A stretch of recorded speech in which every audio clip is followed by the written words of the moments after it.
selon Fanon, il est impossible de nier son passé noir imposé par la société, dans une société justement qui est raciste. De même pour la femme, il est impossible de nier que l'on est une femme dans une société viriliste. Cela conduit, selon lui, à devenir schizophrène. Pourquoi ce terme ? Car cela revient à lutter contre les images que nous avons de nous-mêmes, cela revient à lutter contre notre capacité à nous identifier à des images, à des symboles ou à des stéréotypes. À ce stade, si l'approche reposant sur l'imagination ou la revalorisation échoue, si la simple révolte échoue, on peut se dire qu'il reste une opportunité qui reposerait sur la raison, sur la logique, sur des propos rationnels.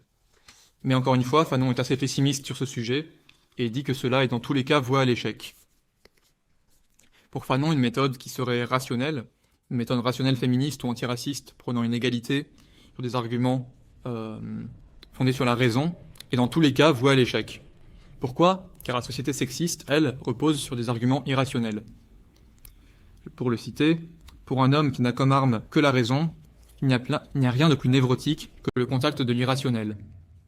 C'est ce décalage entre les arguments rationnels des femmes d'une part et l'irrationalité d'une société sexiste d'autre part qui conduit à l'échec de toutes les revendications féminines.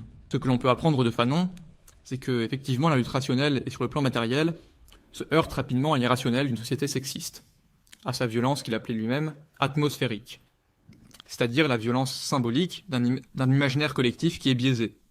On peut alors supposer qu'il existe une solution justement sur ce plan symbolique.